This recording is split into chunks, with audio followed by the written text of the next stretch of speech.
Nós vamos falar sobre os elementos formais da música, tá ok? Então, eu vou fazer a leitura da apostila e daí eu vou explicando cada coisa para vocês. Esse texto daí eu vou disponibilizar também lá na sala do Classroom. Então, aqui, ó, conhecendo o som, os elementos formais da música. Então, a proposta desse texto é que a gente conheça algumas questões físicas do som, né, alguma coisa da teoria, para a gente entender melhor como que funciona para a gente ouvir. Consequentemente, conhecer a música, que é uma arte que a gente percebe através da audição. Então, aqui, o som, para existir, depende de uma fonte sonora.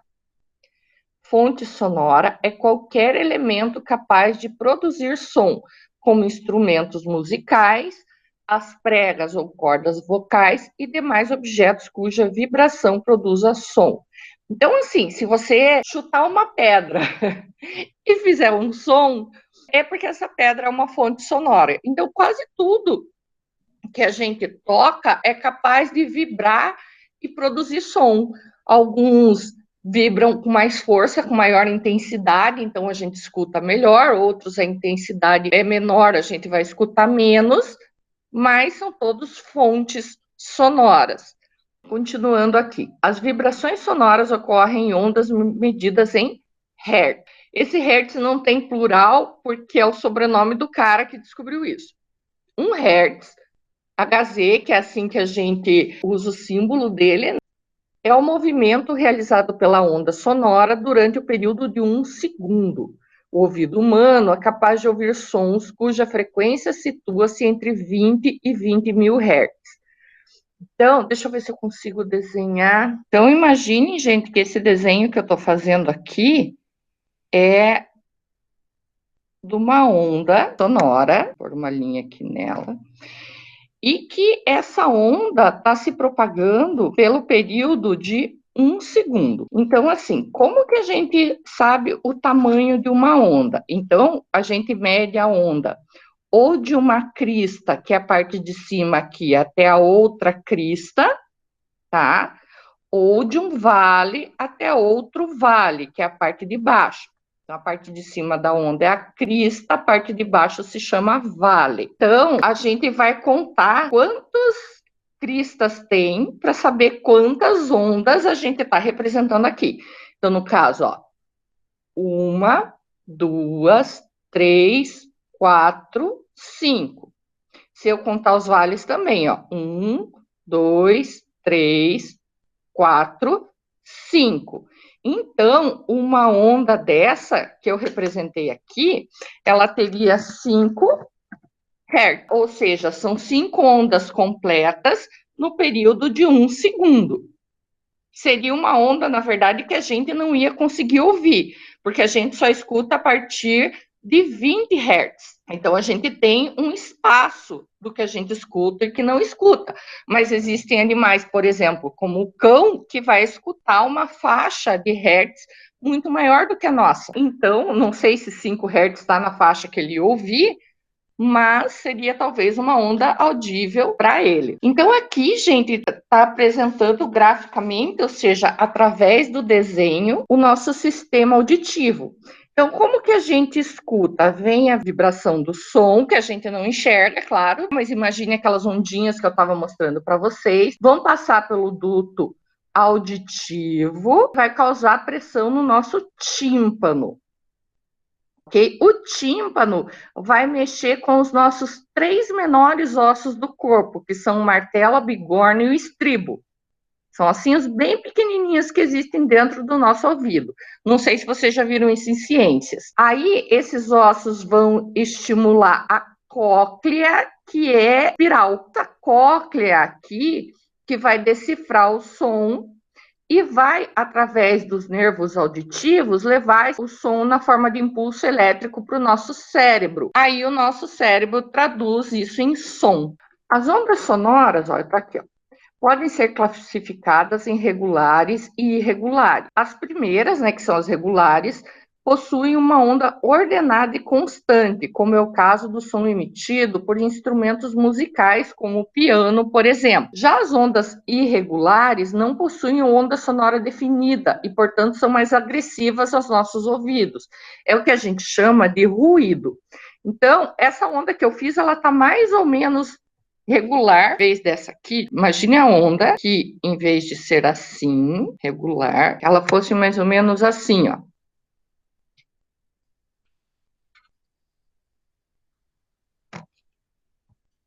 Aqui. Enquanto a onda preta, ela é mais regular, ou seja, o tamanho das ondas, o comprimento de cada onda é mais ou menos o mesmo, a onda vermelha que eu desenhei corresponderia à onda de um ruído. Por quê? O ruído, as ondas são irregulares, então elas têm tamanhos, alturas, comprimentos diferentes. Por isso que incomoda tanto o tímpano da gente, porque os nossos ossinhos lá, eles vão vibrar de uma maneira irregular também. Então causa incômodo, né? E é o que a gente chama de ruído. Está totalmente relacionado à forma da onda sonora. Outra característica do som é a intensidade, que comumente chamamos de volume sonoro. Sabe quando a gente fala aumenta o volume do rádio? Na verdade, a gente está usando um termo errado. O correto seria dizer aumenta a intensidade do som. Essa intensidade que vai deixar o som mais forte, ou seja, mais audível, ou mais fraco, menos audível. A intensidade do som é medida em decibéis. E a sigla é Dzinho Bezão. Por quê? Porque o cara que descobriu a intensidade, né, que criou essa teoria, chamava Bell. Mas os decibéis a gente vai medir uma quantidade de béis. Então, por isso o D é pequenininho, né, do desse, e o B é grandão por causa do Bell, que é o cara que descobriu. Muitas pessoas confundem a intensidade do som com sua altura. Porém, a altura se relaciona à altura da onda sonora, que tem relação ao som grave, grosso ou agudo, mais fino. Então, a intensidade, ou seja, a força do som é que a gente mede em decibéis. Então, quando você vai comprar um aparelho de som lá, vai comprar uma caixinha Bluetooth lá, tal, para reproduzir o som do teu celular, o que você vai ter que ver? O nível de decibéis que ele emite para ver se o som é forte. Então, se você quer dar uma rave na tua casa, você vai precisar de muitos decibéis. Se for para você ouvir lá no teu quarto só, precisa de poucos decibéis. E você também vai ter que ver em hertz, a quantidade de hertz que ele emite. Por quê? Porque ele precisa ter uma boa quantidade de graves e agudos, que está entre esse 20 e 20 mil hertz que eu falei para vocês. Quanto maior a quantidade de hertz, mais agudo, ou seja, mais fininho é o som. Então, vocês podem ver que muitos celulares, por exemplo, eles têm uma altura sonora que vai para muitos hertz, mas esquece da quantidade mínima de hertz. Então, é muito comum o celular ele tornar os sons mais agudos do que eles seriam, na verdade, na música, por exemplo. Por quê? Porque ele não atinge essa parte dos sons com menor número de hertz, que seriam os sons mais grossos. Então, se eu fosse representar nos meus desenhos bonitos aqui, imagine o seguinte, tá, gente? Desenhar no computador não é muito fácil, então não tá saindo lindo, no quadro ia sair mais bonitinho, tá? Mas imagine assim, que eles têm mais ou menos aqui a mesma altura essa onda. Como que eu meço a altura? Vai ser a medida entre a crista da onda, que é a parte aqui de cima, até a medida do vale. Isso vai dar a altura sonora. Então, imagine com essa altura, que seria um som grave, e se eu fosse fazer um som agudo, que é o som mais fino, então aqui eu estou fazendo uma onda mais grave, e agora eu vou desenhar como seria uma onda mais aguda.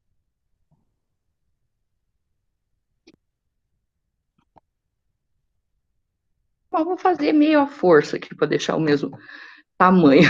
Agora imagine, ó, a onda de cima é uma onda de um som grave, então as ondas são mais baixas e mais longas.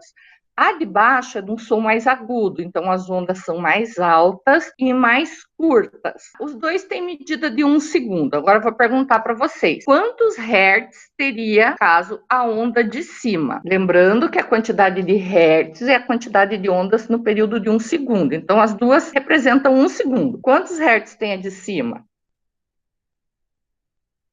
Tem 4 hertz. Por quê? Porque eu estou vendo aqui, ó, a quantidade de onda, que eu posso ver pela quantidade de cristas e a quantidade de vale. Esta aqui de baixo teria 1, 2, 3, 4, 5, 6, 7, 8 hertz. As duas inaudíveis, no caso. Mas vejam só, a onda do som mais grave, ela tem uma quantidade de ondas menor. Então, ela tem uma frequência, que a gente mede em hertz, menor. A onda do som mais agudo tem uma quantidade maior de ondas no período de 1 segundo. Então, tem uma frequência, que a frequência é a repetição dentro do período, maior. Então, gente, isso é sempre assim. Quanto maior a quantidade de hertz, mais agudo é o som. Quanto menor a quantidade de hertz, menos agudo é o som, mais grave é o som daí no caso. Aqui, nessa música, é uma regravação da música I Can Get No Satisfaction dos Rolling Stones, tá sendo interpretado pela Cássia Eller e o Edson Cordeiro.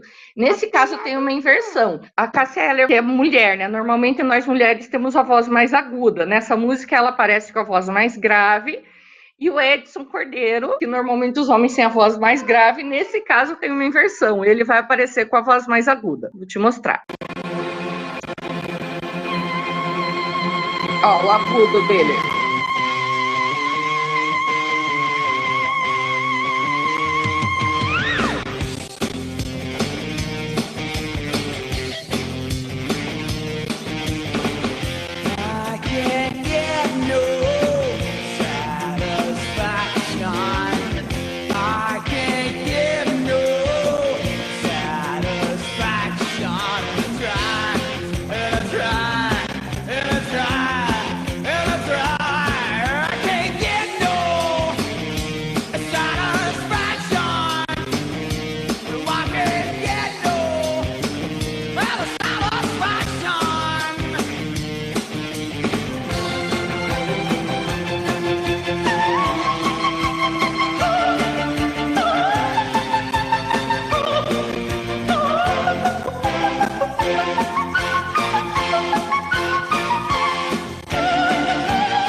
Então, deu para entender a diferença de grave e agudo? Sim, prof. A densidade sonora também é uma característica importante a ser lembrada. Quanto maior a quantidade de sons emitidos ao mesmo tempo, maior a densidade. E quanto menos sons, menor a densidade sonora. Então, é só a gente pensar, por exemplo, numa pessoa fazendo uma área, né, que é um trecho solo, ou uma torcida de um time cantando uma música. A densidade é muito maior se for a torcida do time. Por quê? Porque serão mais pessoas produzindo som. Continuando lá. Você percebeu que consegue reconhecer quem está falando somente pela voz da pessoa, se ela lhe for conhecida? Isso ocorre porque cada pessoa tem um timbre de voz diferente. O mesmo ocorre com som de instrumentos musicais e até objetos. Timbre é a característica particular de cada som, que faz com que o diferenciemos de outros. É através do timbre que reconhecemos aquele cantor que adoramos ou aquele que detestamos, por exemplo. Então, você já deve ter percebido na sua casa, principalmente, que você consegue reconhecer que voz que tem cada um dos irmãos, que voz que tem pai, mãe, tio, tia, avô, vó, os amigos, os colegas da sala, né? Se eles falam no corredor lá do colégio, a gente não precisa ver o rosto deles para saber quem está falando. A gente reconhece pela voz. E o que faz com que a gente reconheça essa característica se chama timbre.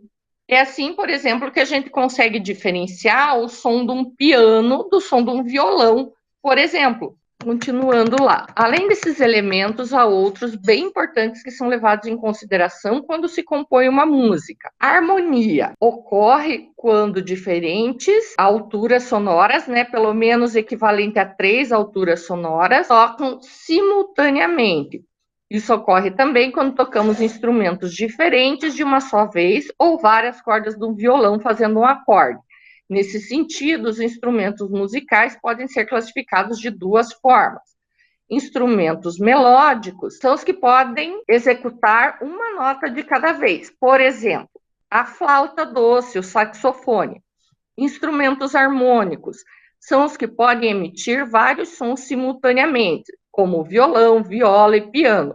Vale lembrar que os instrumentos harmônicos também podem produzir sons melódicos. Por quê? Por exemplo, no piano, eu posso tanto tocar várias teclas de uma vez, fazendo uma harmonia, quanto uma tecla por vez, né, na forma de melodia. Então, nessa atividade, por exemplo, observe o esquema abaixo e preencha parênteses colocando o número dos símbolos apresentados. Isto aqui é uma escala pentatônica.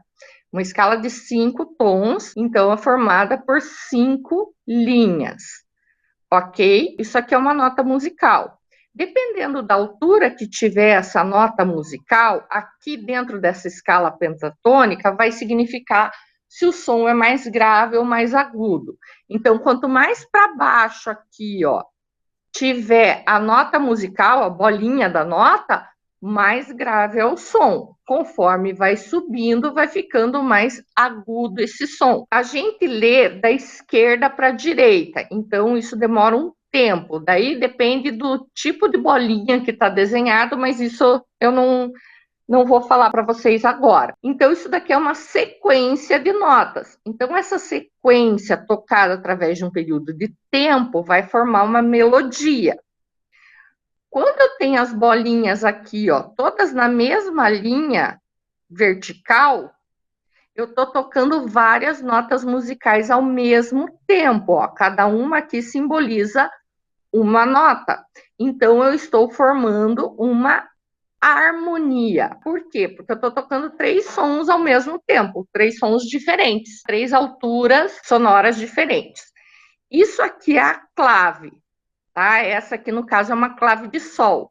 Ela também vai indicar a altura que eu vou tocar essas notas. A clave mais usada é essa daqui, é de sol, mas a gente também tem outras claves, como a de dó e a de fá, por exemplo, que são usadas em instrumentos que produzem muitas alturas sonoras diferentes. O piano, se eu não me engano, ele produz 69 alturas sonoras diferentes. Então, só as notas dentro de uma clave não dão conta de todas essas alturas sonoras. Por isso, a gente precisa usar outras escalas, né, daí com claves diferentes, para simbolizar as alturas sonoras mais agudas ou mais graves. Essa daqui seria a média, mais ou menos. Tá? Então, aqui, ó, respondendo a esta questão, Se eu for falar da melodia, o que representa aqui a melodia? Vai ser isso aqui tocado, essas notas musicais tocadas respeitando a altura sonora dessa clave, num período de tempo. Então, isso vai formar a melodia. A harmonia seria o conjunto de alturas sonoras tocadas simultaneamente. Então, representada aqui, ó, pelas notas que estão no número 4. A escala pentatônica, 1, 2, 3, 4, 5, que é formada por essas 5 linhas aqui, ó, são o número 1. Isso não é a ponta de um lápis, tá? Eu quis representar as 5 linhas. Então, a escala pentatônica aqui seria 1. A clave, que é a clave de sol, que está aqui, seria o 2. E tudo isso daqui, na verdade, são notas musicais, mas eu quis mostrar aqui através do número 5, tá? Para mostrar que são notas diferentes. Então, seria essa aqui a relação desses elementos sonoros com a representação gráfica, que é o desenho deles. Então, aqui, melodia é a organização de diferentes alturas sonoras, graves e agudos no espaço de tempo. É aquela representação da sequência de notas, uma na frente da outra, que vai simbolizar que estão sendo tocadas no espaço de tempo. A organização das alturas sonoras é feita atualmente numa partitura que utiliza uma escala pentatônica, que é a escala lá de 5 linhas, né, que são 5 tons, tá? Onde se distribuem, né, as 7 notas musicais. Então, por que 5 tons? Porque nas notas nós vamos ter 5 tons e 2 semitons, o que vai formar 7. Então, são as 5 da linha mais 2 semitons, que é o si e o mi. A melodia pode aparecer sozinha ou organizada com outras. Quando isso ocorre, chamamos de polifonia. Poli, muito, fonia, sons, ou vozes.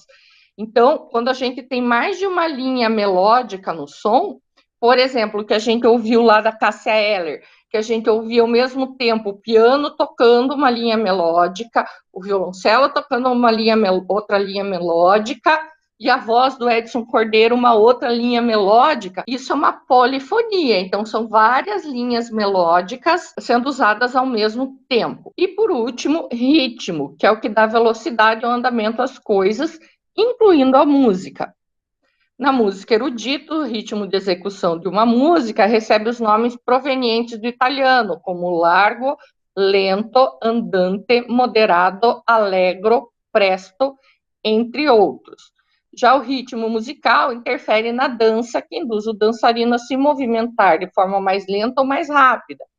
Essa indução através do ritmo musical é utilizada desde a antiguidade, em que se utilizava um tambor para que os soldados marchassem de acordo com a pulsação do toque desse tambor. Ai, gente, esse cara é muito legal, esse Franz Ventura aqui. Ele explica as coisas de um jeito que fica bem facinho de entender e ele é super simpático e eu recomendo o canal dele para quem quer entender mais sobre música, tá? Ele é muito bom.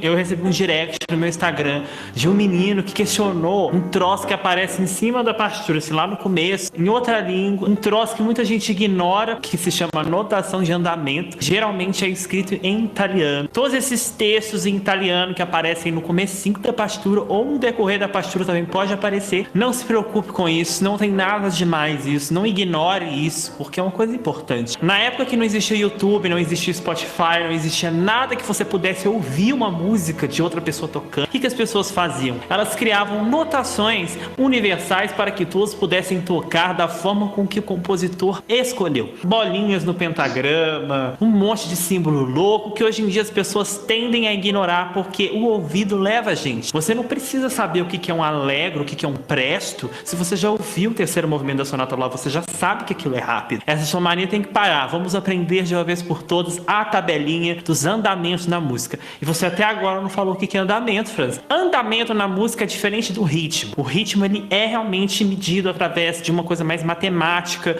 lá dentro do compasso. Tem todas aquelas divisões que nós já aprendemos aqui nas aulas de partitura. Porém, o andamento está ligado também à interpretação, à forma que você quer, a velocidade da sua música. Enquanto tempo você vai tocar essa música, quantas batidas por minuto. Nem toda partitura mostra o número, aquele BPM, que significa batidas por minuto.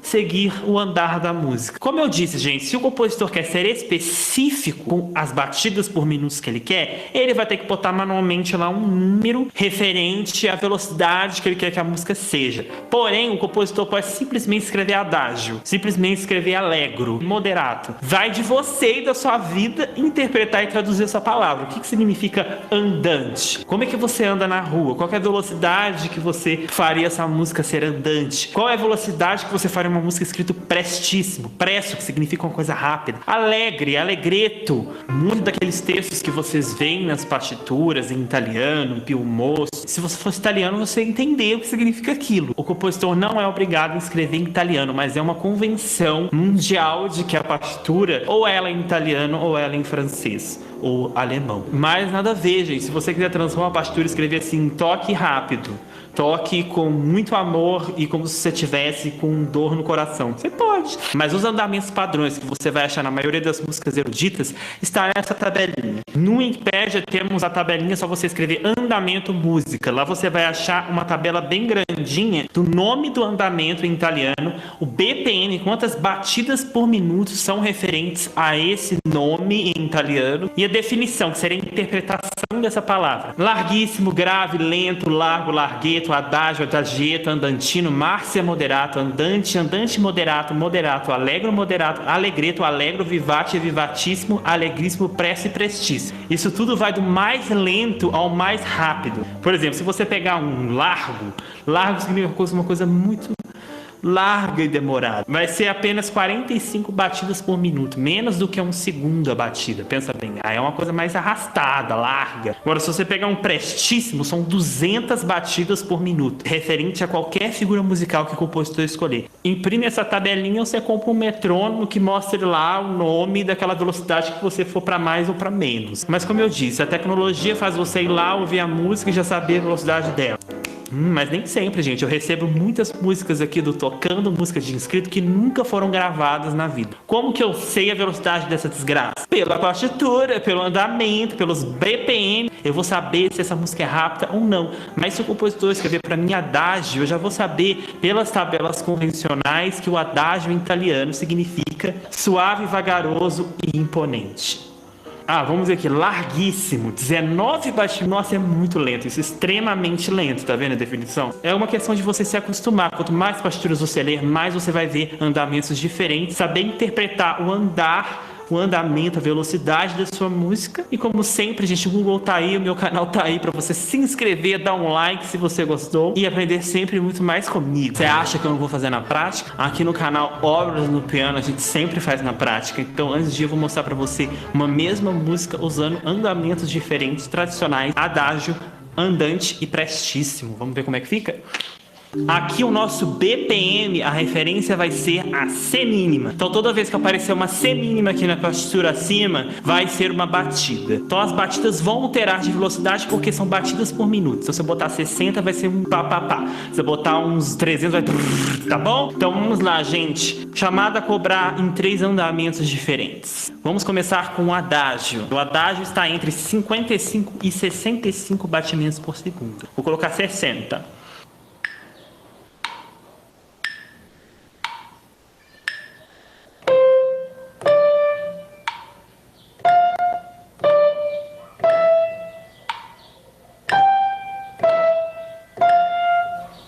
Agora vamos ao andante. O andante está entre 75 e 100. Vou colocar uns 80, 85 para o andante.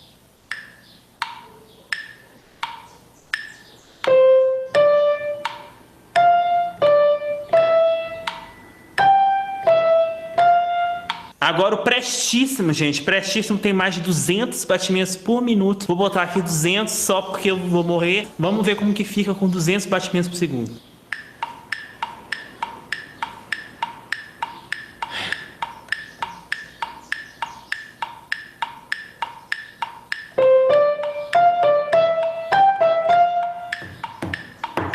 Isso não é legal? Então é isso, gente. Espero que tenha ajudado vocês. Se vocês querem saber mais alguma coisa, coloquem nos comentários. Eu quero saber o que é essa coisa. Não deixe de dar um like nesse vídeo, se inscrever nesse canal. E é isso, né? Beijo do Franz.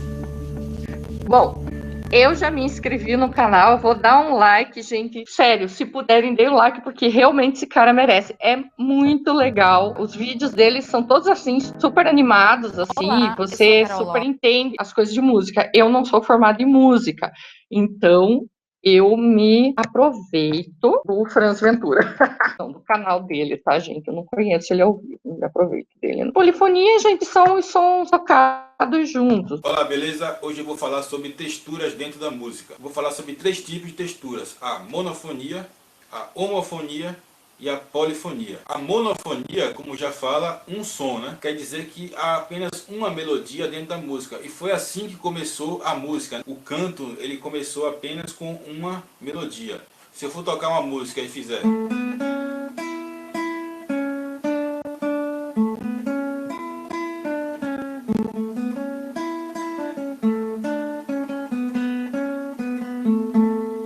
Aqui eu estou fazendo uma monofonia, porque é apenas uma melodia, não tem acompanhamento de nada, não tem outra melodia, não tem um acorde, não tem nada, apenas a melodia. Mesma coisa se eu cantar Quando Olhei a Terra. Só lembrando, ali quando ele tocou, ou quando ele está cantando, né, uma nota musical de cada vez, o violão é um instrumento harmônico. Por quê? Porque ele pode produzir uma harmonia de sons, vários sons tocando simultaneamente. Nesse caso, vejam, ele tocou uma corda de cada vez, ou seja, ele usou um instrumento que é harmônico na forma melódica, né? Uma nota de cada vez, que é isso que o texto explicou no final para vocês. Com a fogueira de São João. Isso tudo é monofonia. E foi assim que a música começou, né? Primeiramente, só apenas com um canto. As pessoas, elas entoavam cantos. E com o tempo, as pessoas começaram a colocar outros cantos juntos com esse. Então você tinha uma melodia principal que fazia um canto. E havia uma outra melodia que começou a fazer junto com a principal, que às vezes dobrava ela. E aí, com o tempo, você foi cada vez mais trabalhando essa melodia, até que surgiu uma nova textura, que seria a polifonia. Então veja ali, ó, nas melodias, ele traz uma linha melódica para cada um. É como se cada um estivesse tocando uma coisa aqui, diferente. Assim, um exemplo, né? Porque isso começou na Idade Média e tal, aí veio o Renascimento, e o auge da polifonia foi o Barroco, que é muito conhecido pelo compositor Bach, né? E eu vou mostrar uma música dele, uma dança chamada Bourrée. Você vai ver como funciona a polifonia. Por exemplo, nessa música Bourrée, você tem um baixo,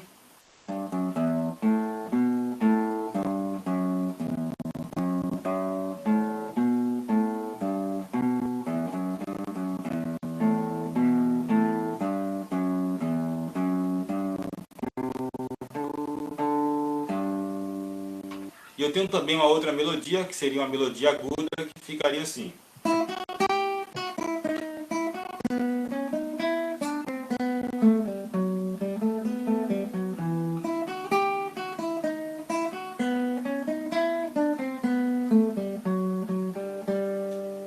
E aí eu posso juntar as duas e olha como é que fica legal.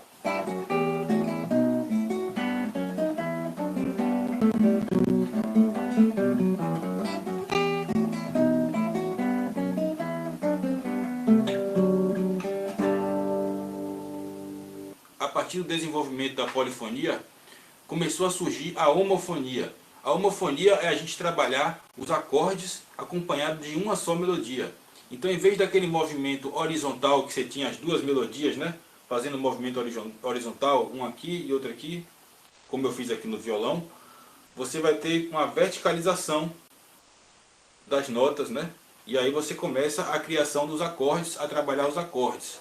E a nossa música popular, por exemplo, a música de hoje em dia, que é muito utilizada hoje em dia, ela é bastante homofônica, porque normalmente a gente trabalha com uma melodia principal e aquele fundo musical trabalhando em blocos de acordes para dar aquela massa sonora que vai fazer o fundo para aquela melodia principal. É o que eu vou fazer aqui com Asa Branca. Se lembra que eu toquei Asa Branca de forma monofônica, que foi fazendo apenas a melodia pura, e agora eu vou fazer a Asa Branca de forma homofônica, que eu vou colocar acordes com a melodia. E aí fica assim.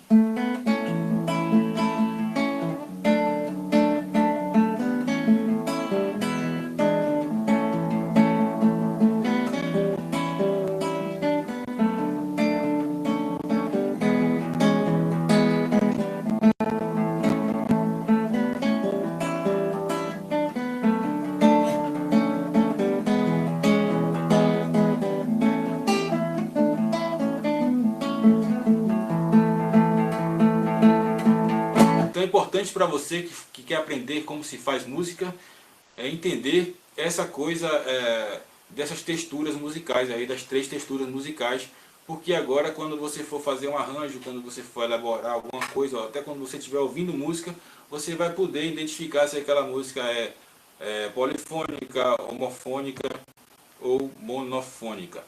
Eu aconselho você a ouvir um pouco de polifonia também, a ouvir o bar, e para você se familiarizar, se você não conhece, com a polifonia, porque foi um momento da história da música muito importante, com uma música muito complexa, muito rica, e que é muito importante também você estudar, se você quiser ter conhecimento musical. Ouvir também bastante. Então é isso aí, valeu, abraço.